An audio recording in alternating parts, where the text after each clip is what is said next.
Salve, salve, galera! Esse é o Visões de Periferia. Estamos na área aí para fazer uma live hoje um pouco mais curta. Esperamos que sim, sempre a gente faz essa promessa, mas depois a gente começa a falar bastante aqui. Ainda mais eu e Fábio junto, aí pronto. E agradecer, logicamente, ao Jânio aí, que vem, o Jânio Trajano, é nosso companheiro aí. Para quem não conhece o canal, então é Fábio Santos, Ivânio Pinheiro e Jânio Trajano, que provavelmente vocês devem conhecer mais do que nós, porque o Jânio está na atividade total aí, TikTok, YouTuber, Twitter, tem o canal dele Brizou também. Então, os nossos agradecimentos aí, tá sendo muito corrido para a gente, está aqui em São Paulo, já está lá em Portugal, como quem já acompanha o canal já sabe disso. Eu e o Fábio estamos em São Paulo, Fábio em Mogi das Cruzes, eu aqui na região da Zona Sul de São Paulo. E a gente fala sobre essas loucuras aí da política, sobre todas essas coisas aí. Então, assim, você que está entrando agora, se inscreva no canal, dê o curte, se você não curtiu também, discuta, escreva aí, mande suas mensagens aí, fala o que você está achando, se você está gostando ou não. E hoje o papo vai ser o seguinte, a gente vai falar aí sobre o Zanin, claro, acho que é um papo que a gente tem que falar. Foi crítica logo no início do Lula, da indicação dele pelo Lula, né? Foi muito criticado pela esquerda, por várias questões aí, que nesse exato momento acaba sendo fato que não tem como não falar mal. Mas esperamos que, quem sabe, com o tempo aí, várias coisas vão mudando. Nós não queremos injustiça, queremos que ele faça e trabalhe com pautas que tenham a ver com o que a gente acredita, mas sem ser injusto com ninguém. Tá? E também vamos falar, do honestíssimo, né, mano? Bolsonaro. E bolsonaristas não aceitam, né, que ele é um ladrão de joias, mas vamos falar vamos bater um papinho aqui falando sobre isso. Então é isso, Visão de Periferia na área, solta a vinheta, Fábio, vamos que vamos.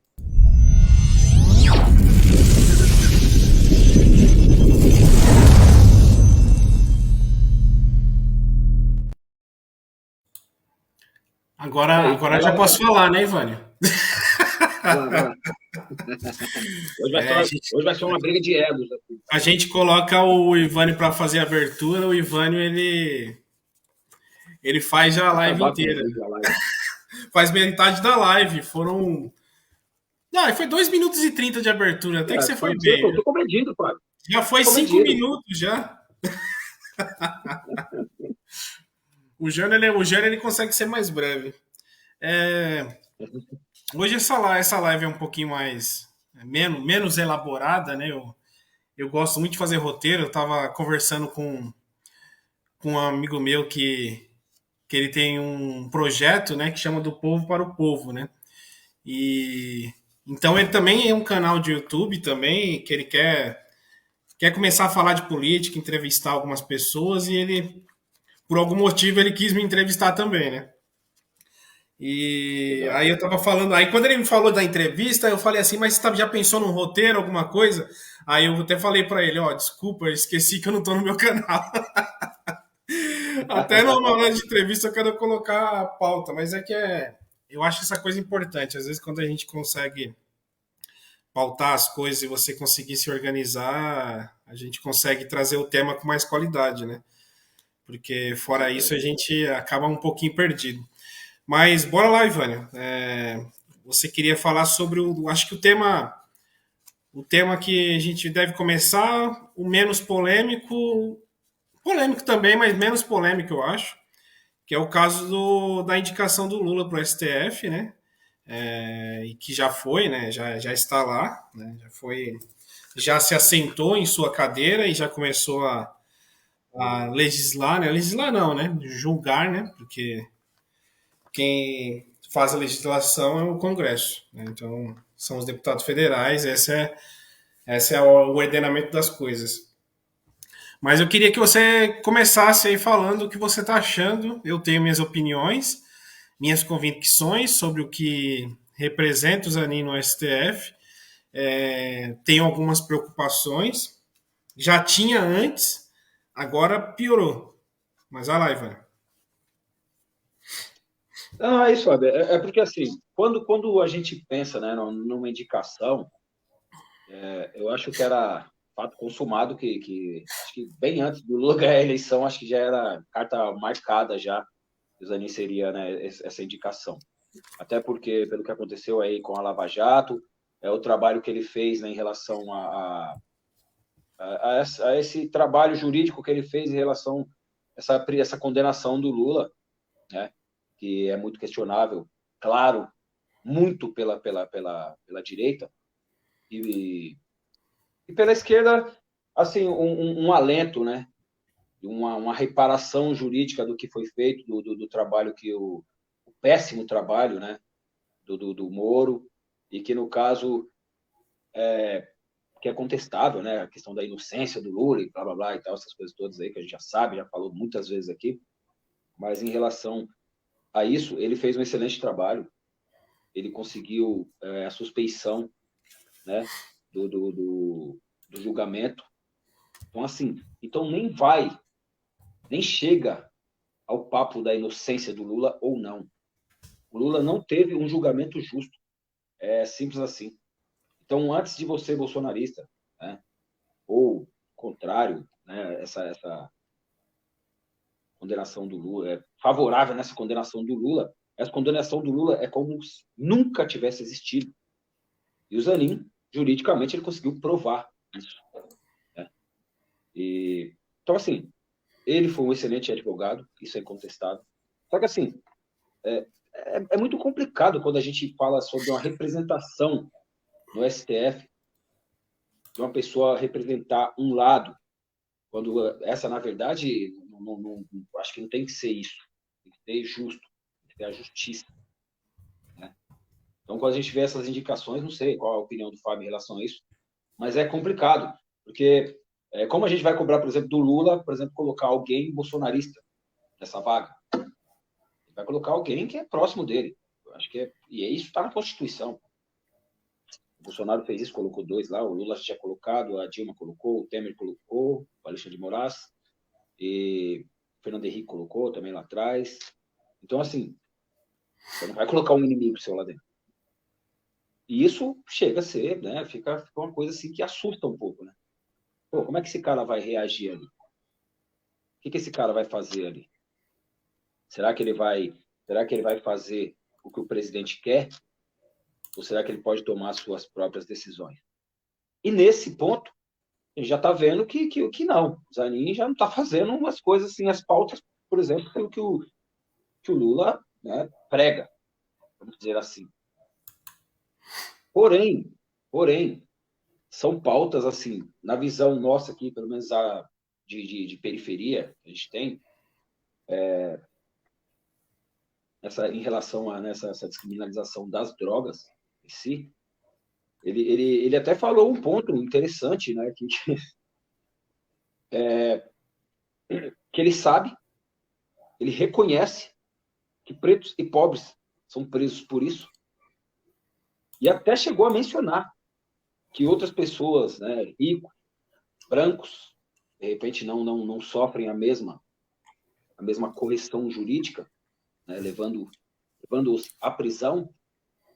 Então, assim, ele reconheceu isso. Aí ele fala do tema, mas tá que liberando, descriminalizando as drogas, as pessoas vão utilizar mais drogas. Será? Eu acho que cabe até um debate em relação a isso. Eu acho interessante, cabe um debate em relação a isso.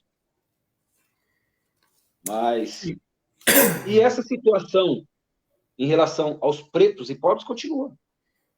Como eu já disse semanas atrás, eu vi uma colocação do Girão, que eu, cara, não suporto aquele cara, eu acho ele um imbecil, um absurdo, sabe assim?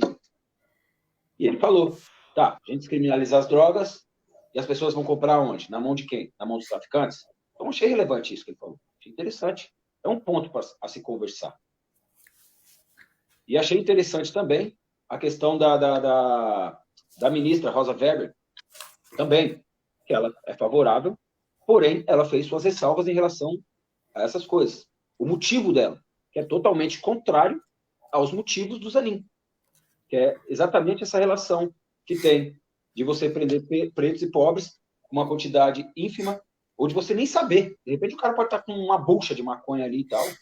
Vamos colocar aí 5 gramas de maconha e ser preso como traficante. Isso, cara, quem mora em periferia a gente sabe. Que é fato. Ô, Evânio, primeiro é Pode que falar. ninguém vai deixar de usar droga por conta de ser legalizado ou não, né? A gente já sabe E que não, sim, porque quem com mora certeza. na periferia, na quebrada, ou até mesmo quem mora no centro, sabe aonde vende droga. A Não, polícia quem mora sabe no onde vende. Rosário é nobre, sabe? É, a polícia sabe onde vende Você vê de droga. lá, né? E a gente Vê de sabe por lá. que esses pontos existem e como que eles se mantêm funcionando, né? A gente sabe por que eles estão lá e por que eles funcionam. O problema é muito mais profundo do que esse, né? Porque vista grossa é o que mais faz, né? Então todo mundo sabe onde está vendendo. Então esse discurso aí já cai por terra. A questão da indicação do Lula para o STF, eu acho que ele não aprendeu para o passado, que as indicações anteriores dele também foram contra ele no passado, mas isso eu não estou usando numa questão pessoal. Porque o que a esquerda ainda não aprendeu? Que essa extrema-direita, por mais que seja tosca, por mais que eles sejam egocêntricos, sejam tudo que é possível a gente imaginar de ruim. Mas até as coisas ruins não ensinam algumas coisas. Por quê? Eles não perdem tempo de colocar pessoas deles no lugar onde eles querem. Eles não deixam de estiar suas bandeiras. Então, no momento que o Lula tinha uma chance de colocar alguém no STF para estiar as nossas bandeiras, o Lula quis pagar um favor pessoal. Não foi pela história do Zanin, pelo grande advogado que é sim. Não foi por conta disso. Foi por conta de uma questão mais pessoal do que uma questão de estratégia política, porque quer queira ou quer não, por mais que o STF não esteja dentro da esfera política, mas ele está na esfera dos poderes. Isso determina também, em alguns momentos, de como o presidente consegue avançar com algumas pautas ou não. Então, esse é o ponto. O Lula não pensou em nenhum momento. Eu acho que o Lula não aprendeu com o passado. Continua repetindo alguns outros erros, muitos outros acertos. A gente não pode negar que está sendo reconstruída o nosso estado, pelo menos o estado de bem-estar social está sendo reconstruído. Mas na primeira chance que ele teve de colocar alguém no STF, que tem que ser, eu vou dizer com todas as palavras, tem que ser ideológico mesmo. A gente precisa que a esquerda avance. E ela não vai avançar fazendo conciliação. Quando eu vi que o Zanin estava saindo de reuniões com Damares Alves e com outros personagens da extrema-direita, sorrindo e rasgando elogio para eles, isso me causou um incômodo tremendo. Então, assim, todos os sinais estavam lá. Agora ele tem a chance de colocar mais uma cadeira. Ele tem a chance de fazer uma afirmação, porque eu entendo até um pouco da estratégia do Lula, porque ele está tentando ainda fazer aquele governo de amplitude, né? Mas até onde a gente vai ser amplo? Até onde a esquerda vai ser ampla? Até ela chegar para a direita? Até ela se converter para a direita? Não pode. Não pode chegar a esse ponto. Então, hoje ele tem a chance de colocar uma mulher. E quando eu falo mulher, porque tem a importância de ser uma mulher. Não só por uma questão de gênero, mas é porque a mulher ela tem uma outra visão do mundo que um homem não vai julgar como ela. E a gente precisa de mais mulheres no STF. Porque a mulher ela tem uma visão de mundo diferente. Por ser mulher. Assim como a gente tem também, como por ser homens também. E a outra questão que tem que ser alguém que esteja ligado às nossas pautas, que represente as nossas causas, que seja aquele contraponto contra aquele monte de conservadores que está lá dentro. Que um deles é o Zanin. Mas pode continuar. Não, não, não. É só para colocar em cima do que você falou, que eu achei super interessante. Essa representatividade, no caso, né, de colocar uma mulher, esse é o ponto, representatividade. Você vai colocar uma mulher ali, que é mãe, é mulher, dona de casa, guerreira, sai para a rua para batalhar, para ajudar o marido, para fortalecer, sabe? Então, todo um conjunto que a mulher hoje tem na sociedade. A mulher não é mais aquela mulher que fica no fogão, lavando louça, limpando casa. Hoje a mulher é estritamente maior que isso, muito melhor que o homem em muitas coisas, milhares de coisas. Então, assim, em julgamento principalmente. Então, quando você tem essa pessoa, com certeza você vai ter uma justiça mais digna. Quando você pega, por exemplo, um preto e coloca lá, você vai ter uma representação de uma pessoa que sobrevive diante do racismo, diante de todo esse preconceito absurdo que tem, de toda essa questão de você querer chegar a um lugar, mas você, infelizmente, na competição ali, por você ser preto, você não consegue atingir. Do periférico, por exemplo, de sempre ser difícil, sempre você estar mais longe das coisas. Para você fazer uma faculdade é super mais difícil, você passa a vida inteira na escola pública. Quando você tem a oportunidade de você se inserir numa universidade pública, você tem que bater de frente com aquele moleque lá da área nobre, que estudou a vida inteira em colégios particulares e toma sua vaga quando chega a sua vez de usufruir da universidade pública.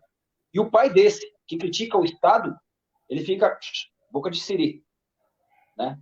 Quando o filho dele se insere, por exemplo, numa USP da vida, no caso de São Paulo. Então, assim, quando você coloca pessoas dessas três, colocando essa representatividade, a mulher, o negro, o preto, como queiram, e o periférico, você vai ter um debate lá.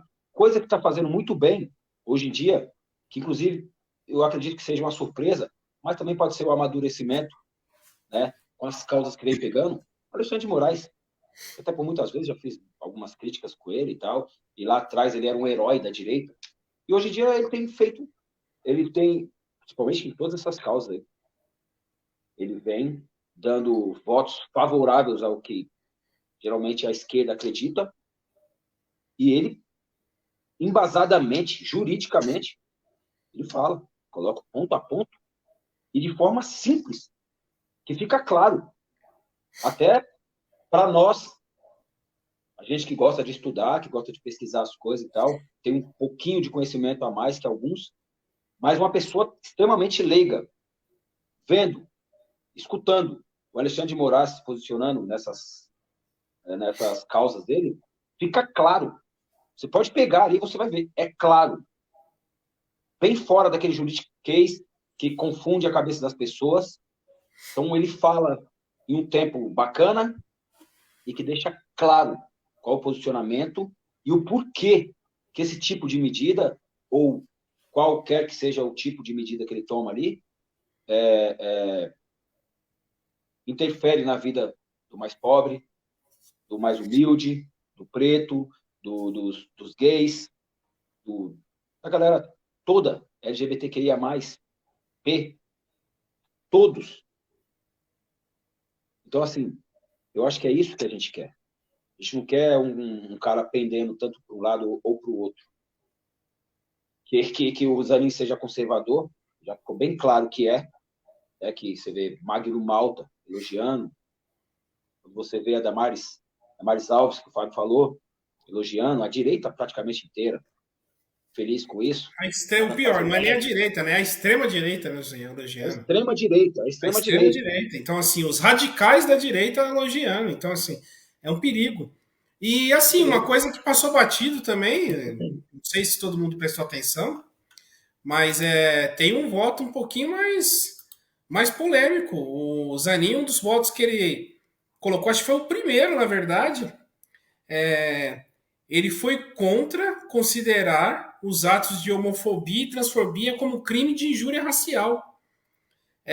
A desculpa dele, eu coloco como desculpa, que quem precisa tomar essa decisão é o legislativo e não o judiciário.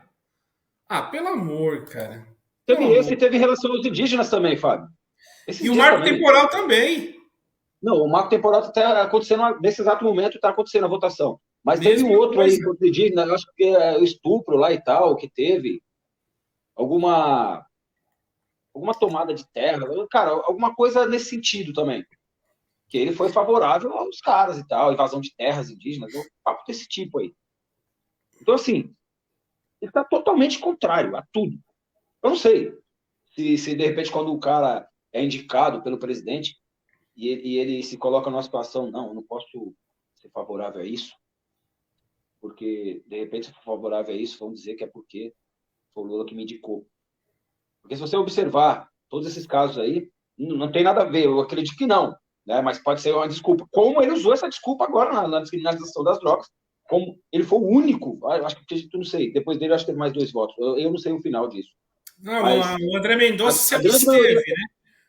os outros se Ele absteve, então, mas até se ali, então, absteve. até o voto dele, todos tinham votado favoráveis à descriminalização das drogas. Então, assim, já que já está. E ele chegou a dizer isso. Já que já está o voto vencido, então eu vou colocar as minhas posições, o que eu acho sobre isso. Que é um absurdo. Ele saber que tem pessoas. Eu vou colocar aqui um ponto. O cara que usa droga, assim como ele bebe cachaça que compra no bar, e ele é o trabalhador, você acha que é justo ele chegar do trabalho e ele curtir a droga dele e tal? Problema do cara, papo reto, problema do cara. Você acha justo o cara ter que ir numa bocada, uma boca de fumo, comprar a sua droga e de repente passar por constrangimento, a polícia vir parar ele e tal, e ele ser esculachado como um bandido, coisa que não é. E o Zanin falou exatamente isso. Quer dizer, que na cabeça dele e dos direitistas e tal, dos extremistas, né, direitistas, essa pessoa é uma criminosa porque usa droga. Se você pegar, por exemplo, o pessoal lá da Cracolândia lá, eu vou falar por cima, assim, tá? Pelo que eu vejo no dia a dia. Mas em torno ali de uns 15, e me arrisco aí a uns 25% daquela população da Cracolândia ali, aqueles usuários de drogas que estão ali abandonados, jogados ao léu, de 15 a 25%, tá? Por cima aqui, estão com corotes na mão, que é comprado em qualquer bar, livremente e licitamente. E de repente essas pessoas, também eu falo com quase toda certeza, que essas pessoas jamais utilizaram o crack na vida. Eles estão ali por causa da cachaça, que é vendida licitamente. E esse foi um ponto também que a Rosa Weber também colocou. Já que vamos ser contra as drogas, então que sejamos contrários também à bebida alcoólica, Será que o que leva uisquinho, pessoas a... será que o uísque 12 anos dessa galera ele vai proibir? Será? Assim, e aí você Será vê que a liberais. será que a cerveja artesanal, não sei das quantas, ele vai proibir também? Não, por um malte, mas dá mais fudido. Cara, então assim, aí você vê liberais, você vê pessoas que são favoráveis à liberdade, o extremista de direita, ele fala isso. Pô, então uma pessoa não tem liberdade de usar o que ela quer, deixa ela usar o que ela quer e que ela arque com isso. Que isso seja descriminalizado, que as pessoas possam comprar no lugar decente, Esse saber debate vai a longe, qualidade porque, desse produto. Ivan, é uma das Hã? coisas que a gente sabe que a primeira coisa que países que regulamentam, né, e descriminalizam as drogas, a primeira coisa que acontece é que você tem um mercado controlado. O Sim, Estado toma o controle desse mercado e não os bandidos. Você vai lá buscar a sua droga numa farmácia. Você tem sim. certeza da substância que você está comprando. Não está manipulado, cheio de treco. Todo mundo sabe aí que essas drogas que se encontram nas ruas aí é uma mistura de um monte de coisa que você nem sabe que está ali. Só acha que está usando uma coisa, está usando outra, as dosagens erradas, ou muito forte, ou muito fraca, diluído com outras coisas para render. E aí, no final das contas, a pessoa não sabe nem o que ela está usando. Então, assim, primeira coisa, o impacto na saúde já vai ser menor. Porque a pessoa ela vai comprar a coisa numa substância controlada. E não pensa que você chega numa farmácia lá também para você num local que você. Num país que. Principalmente nos principais países que tem essa descriminalização, que você chega lá e fala. Chega lá na farmácia e fala que você vai comprar. Me vê, sei lá, 100 caixas desse bagulho aí. Não é assim que funciona. Tem cota para você comprar. Então, assim, é tudo Sim. muito controlado. Então assim, a gente tá discutindo uma coisa e vivendo uma guerra que ela já era para ter acabado faz décadas e décadas. Quanto tempo que existe essa guerra às drogas? A gente ganhou essa guerra? Mas pode pegar países ricos, você pode pegar países pobres, subdesenvolvidos, Ninguém venceu essa países guerra, ninguém desenvolvidos. venceu. Com dinheiro, você tem poderio militar, você pode ter o que for, não vence. Porque Não o ponto, vence. Fábio, o ponto é que as pessoas usufruem dela. Então, de que maneira vamos controlar ela? A gente vai controlar você fazendo essa descriminalização, ponto. Porque milhares de usuários dessas substâncias não são bandidos. Então, esse é um ponto. Por isso que eu acredito na descriminalização. Você vai colocar Um pequeno percentual de gente vendendo e um grande percentual de gente inocente, eu posso dizer, comprando. Sim. E pessoas por falta de opção de trabalho, falta de conhecimento. Você pode colocar qualquer coisa, cara. Cara, já conheci milhares de pessoas que já trabalhou no tráfico. Fato consumado. E sabe o que é Que engraçado? Que existe um paralelo aí quando você fala do consumo das drogas, né? Porque assim, quando você vai nas classes mais baixas, o impacto do uso das drogas é porque esses jovens não têm acesso a lazer, não têm acesso à cultura. Então, assim, o que eles acham mais próximo deles é a diversão barata. E o que é a diversão barata? É você encher a cara e você usar qualquer outra substância. Infelizmente, boa parte vai por esse caminho. Aí você vai para o outro paralelo, para o outro lado. É aquele playboy que tem tudo. Ele tem carro, é isso que eu ia falar agora. ele tem Exatamente dinheiro isso. fácil, tudo para ele é fácil. Aí ele fala: caramba, mas agora eu quero um negócio diferente. Ele vai lá pro mesmo caminho e cai nas drogas também. Então, assim, a droga, infelizmente, ela não escolhe nem a classe social. Só que aí chega no ponto do julgamento. Mas quem é preso? Quem sofre com isso? É o pobre preto favelado que tá lá que sofre com isso. Porque o branquinho playboy que tá lá na Vila Madalena, nas suas raves, tá de boa. Você não vê polícia entrando e dando borrachada dentro de rave. Você vê polícia entrando, matando, massacrando, em pancadão, nas favelas. Então, assim, tá vendo como a gente tá falando da mesma coisa, com dois mundos totalmente paralelos ali e interligados. Só que só quem sofre é quem tá lá embaixo, como sempre, como tudo. Então, Então, aí a é questão preciso criminal agir nesse caso. urgente nisso. Então, aí a questão criminal nesse caso é porque existe uma criminalização com o mais pobre, como você estava falando, todas essas questões onde a polícia entra, onde a polícia vai buscar esses drogados.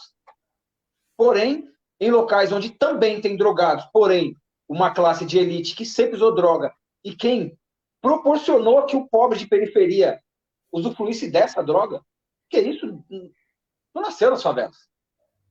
Nasceu nas comunidades pobres. Até porque o acesso antigamente era muito difícil às drogas. Era artigo de Esse luxo. acesso sempre foi dos mais ricos e de países mais ricos. Por exemplo, a droga saía da Colômbia aqui e abastecia, enriqueceu milhares e milhares de americanos. Então, e você pode pegar, fazer um trabalho em cima disso aí, você pode pegar o México, que também é um país, né, pequeno, você pega a Colômbia, Bolívia, mais ou menos, sei lá, Brasil, mas o consumo massivamente é dos Estados Unidos. É massivo. É um país de primeiro mundo, ou não?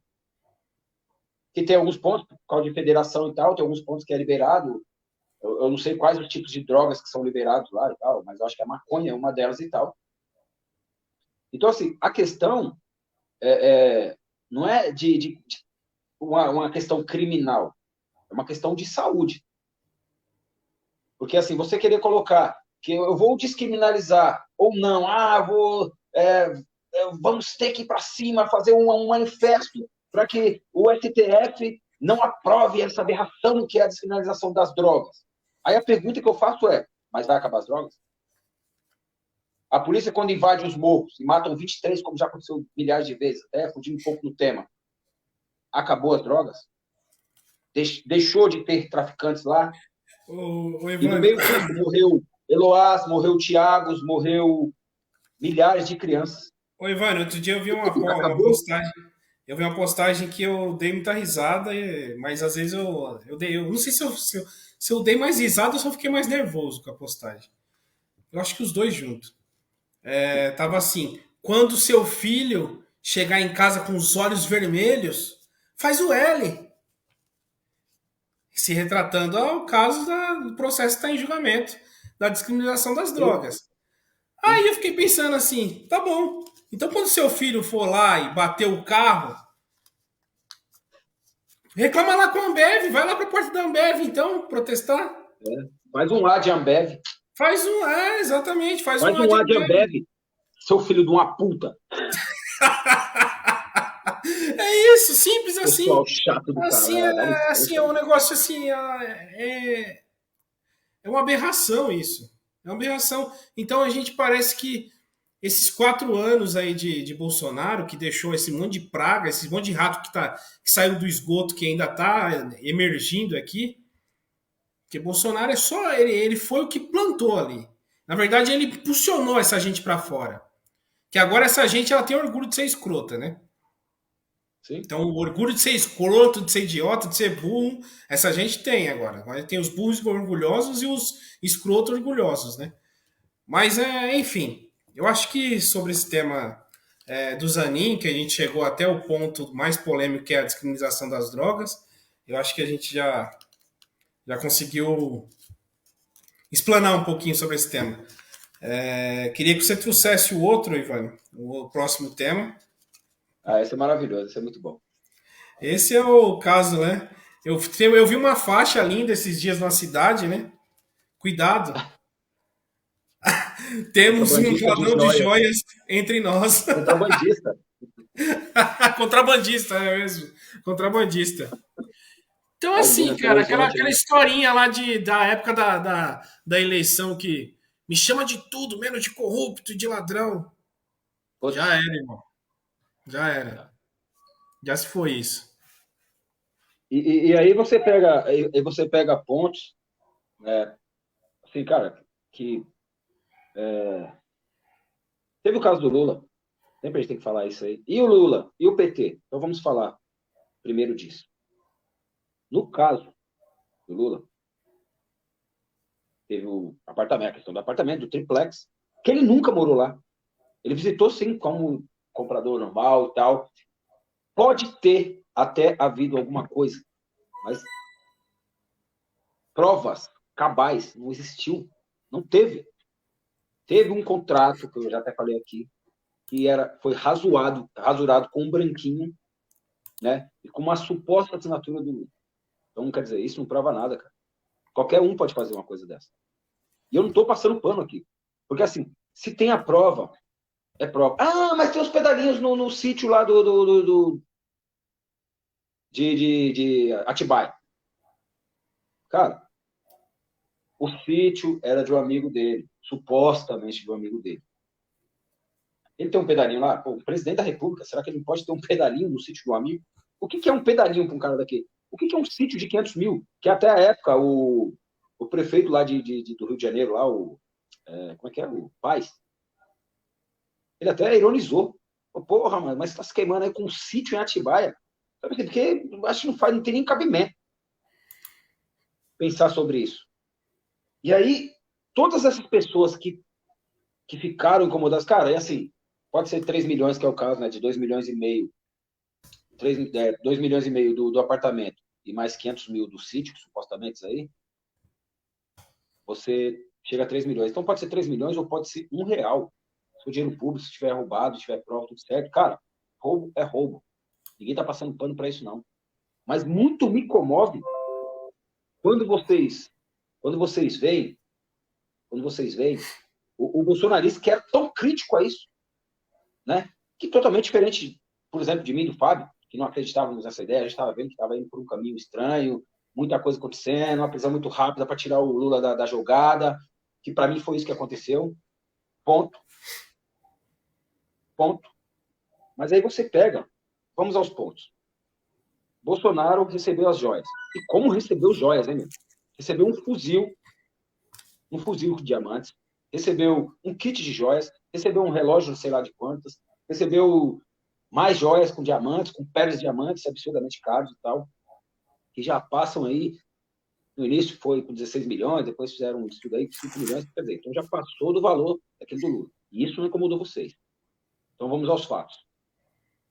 Bolsonaro recebeu lá esse dinheiro, essas joias, supostas joias, trouxe para o Brasil, passou pela alfândega sem declarar, independente de ter sido um presente para ele, personalíssimo ou não, para ele ou para o Brasil, ele não declarou, escondeu na casa do Nelson Piquet e depois vendeu, que é o que a casa está caindo agora. Inclusive o pai do Cid, que está preso, tirou uma foto lá, vendendo tal joias, que a cara dele saiu no reflexo, então não tem como, contestável. Aí,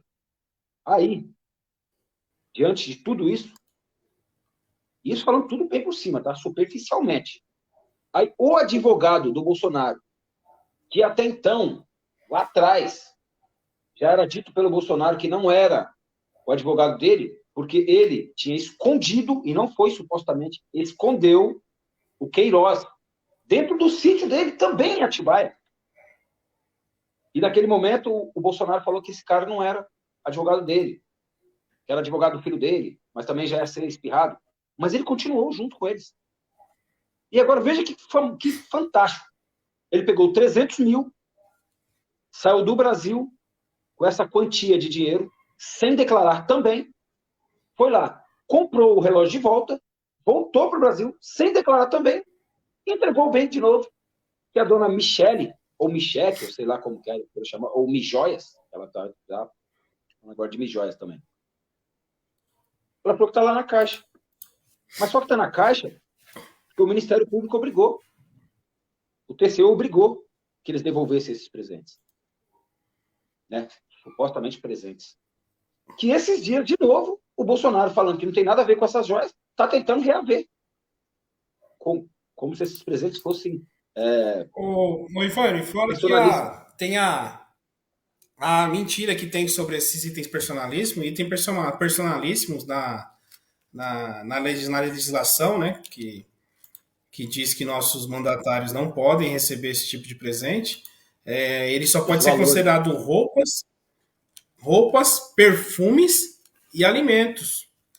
E tem um teto de valor também para você receber. Eu estava pesquisando aqui, mas não encontrei, eu não lembro. Mas o valor assim é muito, mas muito menor mesmo. Então, assim, você não pode receber um presente de 1 milhão. Nem se for uma roupa. Importante. E nem se for uma roupa. Importante. Sim. E outro fato importante que os bolsonaristas também estão utilizando, que na época do Lula, o Lula recebeu um container lá com 569 presentes e tal, blá, blá, blá, e ele devolveu. Ele devolveu. Além de ele ter devolvido, houve algumas coisas que não foram encontradas, mas o Lula teve que pagar, e nessa época ainda não existia essa lei. Essa lei veio depois. Essa lei veio depois. Inclusive, ele devolveu quando ele já nem era presidente mais há muito tempo. Foi na época da Dilma. Que também, provavelmente, também acho que devolveu alguma coisa, mas devido à nova lei. Quando o Bolsonaro entrou, o honesto, o puro, o mito, o conservador da família cristã brasileira, o homem de Deus, ele já sabia de tudo isso. Já estava na lei. Então ele fez, sabendo o que era. E provavelmente ele fugiu para os Estados Unidos para tentar ficar por lá. Só que aí viu que o bicho estava pegando, eu acho que ele não conseguiu, ele só estava só com vista de turismo, já era o Biden que estava lá, e ele teve que voltar para cá de novo. Olha, e sabe o que eu não entendo, cara? Sabe o que eu não entendo? Como que ainda tem gente que está cega com essa família de bandidos, porque eles são uma família de bandidos. É a mulher, é os filhos, todos eles, sem exceção, envolvidos em algum caso de corrupção ou algum caso suspeito. Sim. Assim, é uma quadrilha. E não. Mas a outra coisa que me surpreende mais é o que uma pessoa com duas aposentadorias, porque ele já tinha aposentadoria de militar, de civil, e agora de presidente. Não, e é de parlamentar, que ele já tinha também. Junto disso aí, isso aí já dá em torno de quase 100 mil reais. E o que ele recebe do PL também. E fora o salário do PL, fora isso. Agora me diz, o que uma pessoa com todo esse dinheiro, recebendo fixo por mês, se envolve numa bandidagem dessa, cara? Eu acho que assim, a gente vai ainda descobrir muito mais coisa, porque assim, a família Bolsonaro enriqueceu na política. Eles são milionários. Diferente de Lula, Dilma, que não são milionários, são bem de vidas, claro, são classe alta hoje em dia, não são pobres. Mas diferente deles, a família do Bolsonaro, eles são milionários. O quanto de. A gente viu os casos das mansões, que ainda tem que ser extremamente investigado, deve estar sendo investigado. Então, assim, cedo ou tarde, o Bolsonaro vai ter que pagar esses crimes na cadeia, porque assim, o volume de crimes é uma coisa atrás da outra, ele tem um volume extenso, é uma ficha extensa de crimes. Mas aí o que me parece que quando as pessoas chegam nesse crime, nessa dimensão, elas devem para muita gente. Porque assim, não pode ser só pura ganância de querer mais. Eu acho que a estrutura a gente vai descobrir mais tarde, porque não vai ser da noite para o dia, não é assim que uma investigação funciona. A gente vai descobrir que isso aí é muito maior do que a gente pensa e que tem muito mais gente envolvida do que a gente pensa. A família Bolsonaro é só um ponto. Eu acho que eles fazem parte de uma organização muito maior e deve para muita gente. Porque a pessoa se arriscar com toda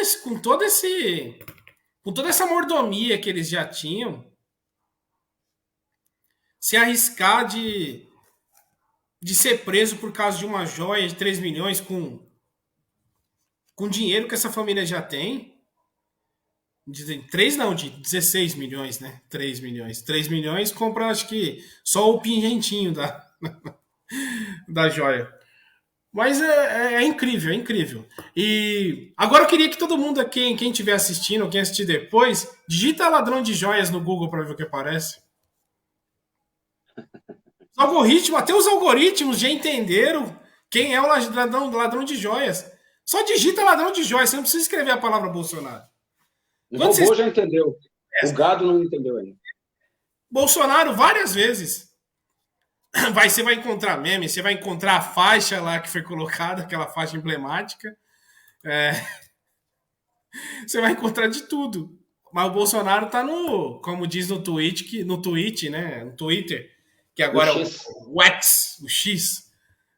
Trend Topics, né? Então ele tá no Trend Topics da ladroagem de joias do Google. É muito absurdo, cara. É muito absurdo, assim, chegou a um ponto que...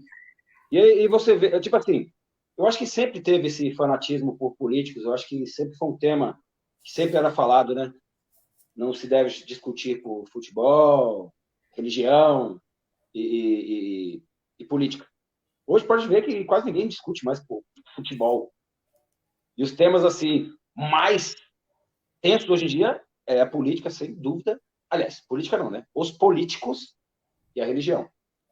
A religião se perdeu, os religiosos hoje entendem que Jesus tem que andar armado, que Jesus é totalmente favorável a Silas Malafaia, que Silas Malafaia é um homem de Deus que vive pregando ódio, falando que tem que matar essa galera, sabe? E quando em filmes de sessão da tarde, você via Jesus entrando, né, em templos sagrados e falando que ali não ia haver comércio, só quebrando tudo. Essa foi a única vez que vimos, de repente, uma visão assim, Jesus indignado com alguma coisa. Ele se indignou com prostituta, ele não se indignou com pecador, não se indignou com ladrão. Ainda assim, quando ele estava na cruz. Não. Mas com falsos. Como é que é? Falsos religiosos. Pô, ele pegou pesado. Vamos ficar claro. E outra. O Silas Malafaia, por exemplo, esse cara, ele veio nas redes sociais, falando que Deus ia mostrar o Brasil a verdade. E ele fala isso balançando o pulso com um relógio de 100 mil no pulso, né? Sim, também. Esse é o humildão. E sabe... Não, sim. Falar em humildão, Ivani, eu acho que a maior peça publicitária que eu vi, tosca, mas a maior peça publicitária que eu vi, foi aquela entrevista do Bolsonaro pro Estadão, numa padaria qualquer, tava lá, impresso num papel sulfite lá, eu não lembro quais eram os itens que estavam à venda, e ele tomando um copo de café com leite, nossa, com aquela roupa de andarilho, e aquilo assim ficou tão óbvio que a mensagem que ele queria colocar, que só gado acredita, o que um cara humilde daquele ia querer fazer com aquelas joias. Cara, eu fiquei com tanto nojo daquela entrevista, tanto nojo, que como é tão cara de pau aquele cara. E assim, manso, né? Você vê que ele tava sereno, sem aquele ataque todo, que ele Estadão comunista, a Folha comunista, né? Não queria dar entrevista para ninguém, só queria falar em live, num lugar com aquele cercado de puxa-saco, né? Que é isso que ele gosta, tá cercado de puxa-saco e gente fazendo assim e amém para ele. É isso que o Bolsonaro gosta. Ser contrário a ele já era. É que esse fanatismo dessa galera aí já vem de muito tempo, né? Se você observar, lá atrás tinha o malufismo, né? Aí mas não chega nem perto. Eu vi o malufismo. Tinha galera eu vi, ainda tem, né? O petismo ainda tem, mas não chega perto do bolsonarismo. Mas o bolsonarismo, ele vai além de tudo isso. Tipo porque assim, o bolsonarismo, ele vai além do... fizeram contra o PT. Ivani, o bolsonarismo, a diferença é que o bolsonarismo, ele vai além do fanatismo político.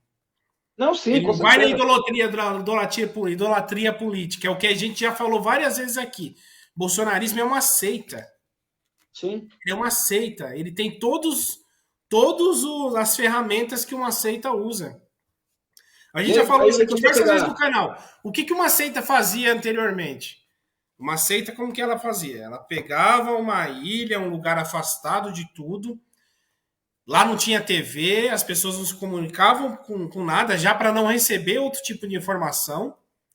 Então lá as pessoas eram doutrinadas a ser e a ouvir só aquilo que estava dentro da doutrina daquela seita. Então as pessoas viviam naquela redoma, naquele de mundo, afastado do mundo real e de outras pessoas. No mundo digital, isso aí está nos grupos de WhatsApp. É por isso que a extrema-direita ela sempre usou de Globo é lixo, não assista a TV Cultura, não assista. Nada que for contrário, você não pode assistir, porque para eles não tem validade. Então, assim, eles ensinaram direitinho essas pessoas a elas não consumirem nenhuma outra fonte que não seja deles. Então, eles só consomem informações dentro do grupo de WhatsApp deles, dentro do grupo do Telegram deles, é nas lives que o Bolsonaro fazia aqui no Brasil. Então, e nos canais, né, que eram indicados pelo Bolsonaro, que era Alan dos Santos e aquela cambada de sem vergonha que tinha, que sumiu boa parte já, porque vão Não, desaparecer esses ratos. você encontra todos eles, se você quiser, lá na revista Oeste. Então, Mano assim, do céu, tá todo mundo lá, então, cara. assim, essa é a seita moderna. A seita moderna pega aqui um nicho, fala, você tem que consumir isso. Não olha mais para nada disso. Não assista a Globo. Porque ele sabe que essas pessoas entrar em contato com esses outros veículos de comunicação, eles vão ouvir o contraditório. E é tudo que essa gente não quer. Então, a gente está falando de uma seita. Porque quando você falava do malufismo naquela época, ou até do petismo, Não sei, nunca houve só essa queria coisa. colocar isso. A gente sempre ouviu falar, né? Principalmente na esquerda, a mídia golpista, isso, porque a mídia foi golpista, né? A gente sabe que foi, mas a gente nunca. A mídia é, certo Mas modo. nunca foi falado assim, ah, não, não assista a Globo. Nunca foi atacado os âncoras do jornal, por exemplo. Foi muito diferente do que a gente está vendo hoje. Hoje está tudo muito complicado, porque se você pegar hoje o jornalismo, tem as pendências, né?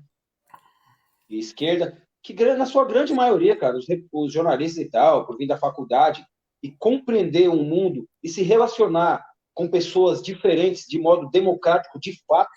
Porque a pessoa que está na faculdade, por exemplo, um moleque rico, que está, por exemplo, na USP, ele automaticamente, ele entra ali, né, privilegiado, e automaticamente, ali dentro, ele se encontra, por exemplo, com aquele menino lá, puta, que eu até acompanhava ele aí um tempo aí, o sei o que da USP lá, puta, o moleque da hora, eu até gosto, mas puta, esqueci o Chavoso da nome dele USP. agora.